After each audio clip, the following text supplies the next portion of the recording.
Alors, on est presque à la fin de notre entretien.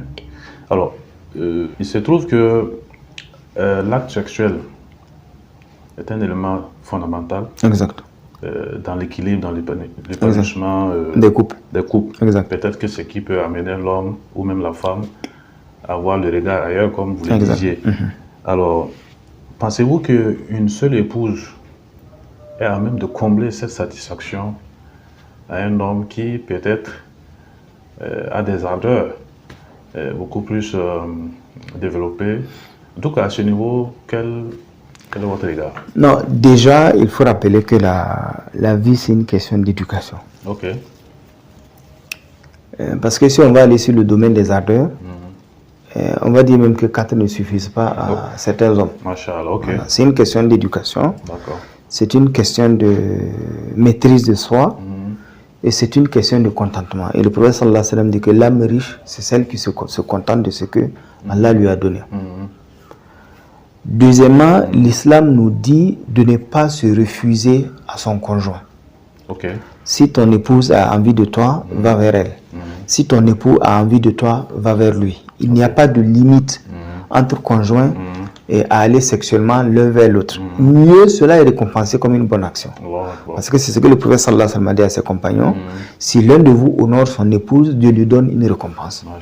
Et il y a un compagnon qui dit, mais est-ce que Dieu nous récompenserait pour une chose dans laquelle nous avons notre plaisir?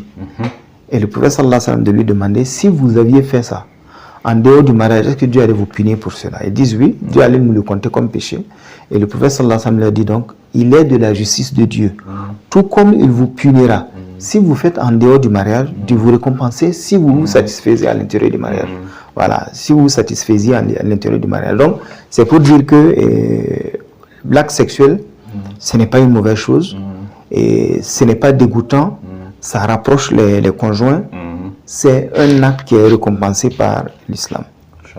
Si on est dans une configuration où l'épouse a des difficultés à satisfaire son mari, parce que ça peut arriver que le mari ait une certaine ardeur, et en ce moment, on va lui donner la permission de prendre une deuxième épouse, parce que ça pourrait poser un problème. Encore une fois, si on demande, et si l'épouse a des ardeurs sexuelles que le mari n'arrive pas à combler, en ce moment, si le mari est en déphasage sexuellement avec son épouse, elle peut demander le divorce pour cela. Parce que l'un des objectifs du mariage, c'est la satisfaction de l'intérêt sexuel. Et au temps du prophète sallallahu alayhi wa sallam, il y a une dame qui est venue voir le prophète sallallahu alayhi wa sallam et elle a dit au prophète sallallahu alayhi wa sallam, je suis avec mon mari. Je n'ai rien à lui reprocher, ni du point de sa religion, ni du point de vue de son comportement. Mais je crains en restant avec lui de tomber dans l'intérêt. Et le prophète sallallahu alayhi wa sallam a dit, tu peux donc demander le divorce.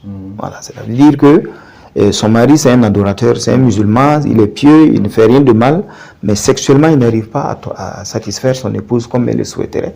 Donc, en ce moment, la femme vient dire au prophète sallallahu alayhi wa sallam, sur le plan de la religion, il n'y a rien à lui reprocher, mais d'un point de vue sexuel, si je reste avec lui, je vais tomber dans l'interdit. Autrement, je vais avoir des relations en dehors du mariage. C'est ça. Et le prophète sallallahu alayhi wa sallam a dit, si c'est comme ça, demande le divorce. Donc pour dire que on prend cela en compte également du côté de la femme, mais ce n'est pas parce qu'il n'y a pas de solution dans la polyandrie qu'on interdirait une solution dans la polygynie. Donc on ne va pas mettre les choses de ce point de vue-là sur ce plan-là, Inch'Allah. Ok.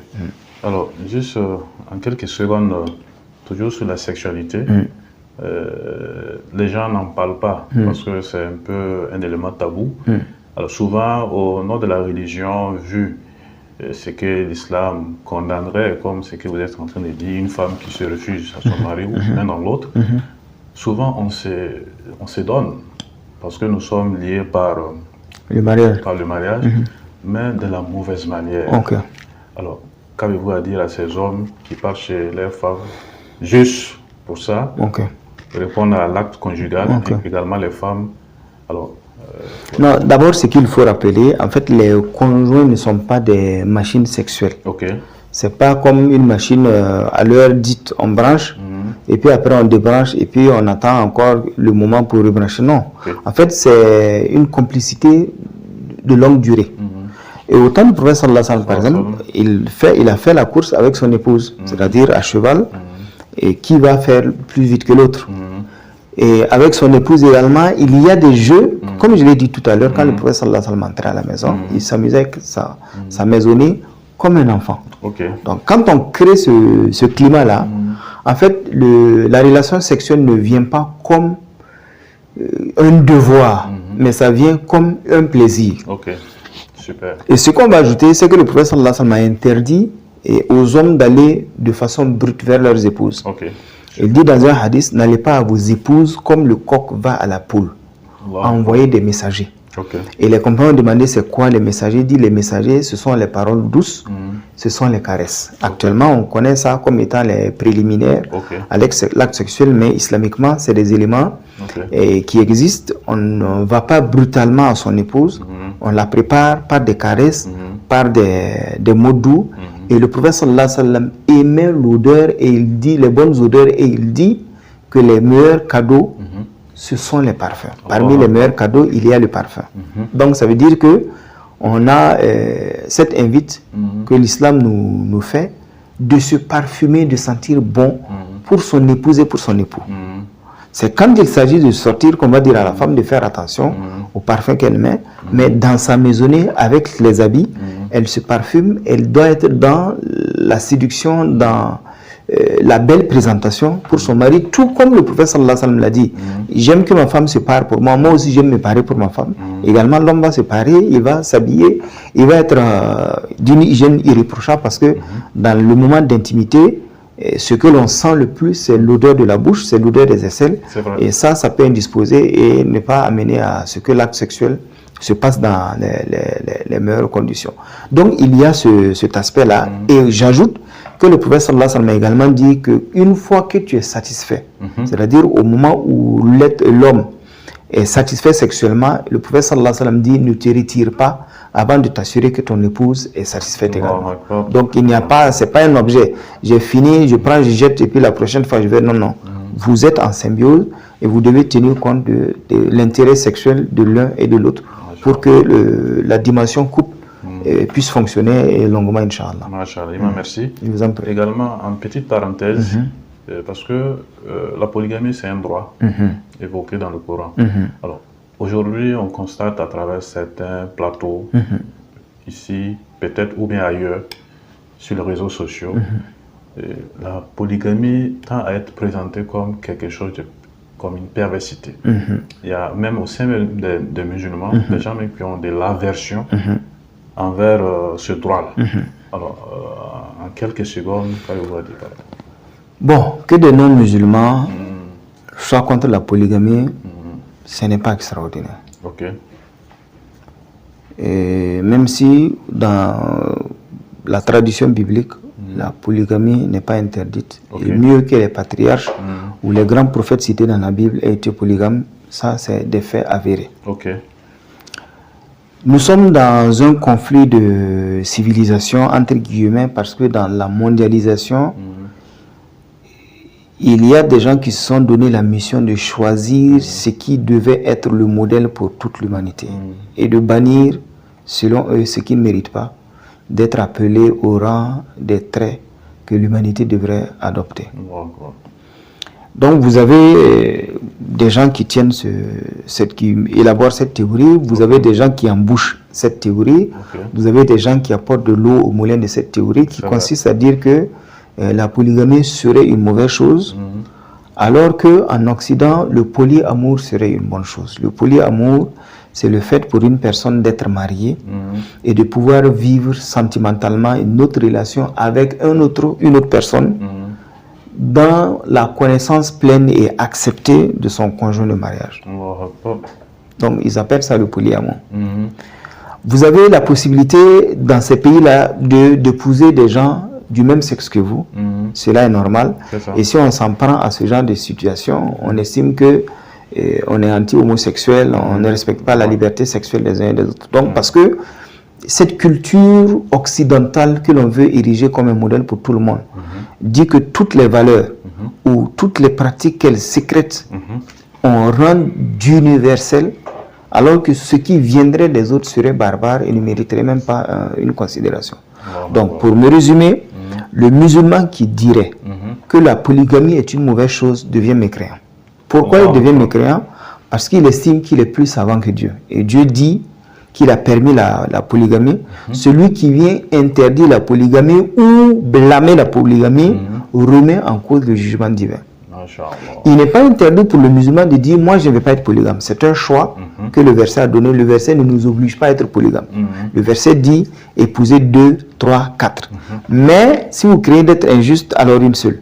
Donc prendre 2 n'est même pas une obligation. Même se marier n'est pas une obligation parce que le grand savant, comme Ibn Taymiyyah ou Abu Huraira, étaient des célibataires. Ils ont vécu au temps du prophète sallallahu alayhi wa sallam. Ils n'ont pas été blâmés pour avoir été célibataires. Donc il n'y a aucune raison que quelqu'un soit dans la monogamie pour être blâmé en tant que musulman. Ça ne pose pas de problème. Mais il y a une différence entre je ne veux pas être dans la polygamie et je combats la polygamie. C'est deux choses qui sont entièrement différentes. Et les musulmans qui combattent la polygamie ou qui embouchent la trompette de ceux qui dénigrent des valeurs parce que ne vaudraient pas les valeurs que eux ils veulent voir érigées au rang de valeurs universelles. Le musulman qui le ferait a un problème avec sa foi. Ouais.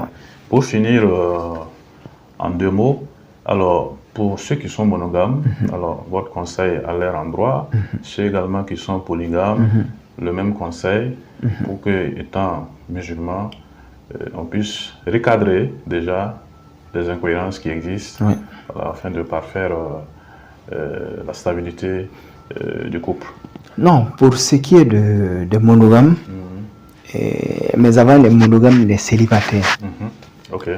Les célibataires qui n'ont pas de problème d'attirance sexuelle, qui se maîtrisent, qui ne sont pas dans la tentation, c'est pas à eux que je m'adresse. Les célibataires qui ne peuvent pas se maîtriser sexuellement, il est préférable pour vous de vous marier.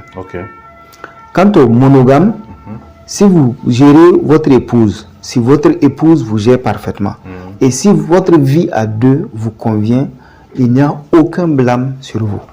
Il n'y a aucun blâme sur vous.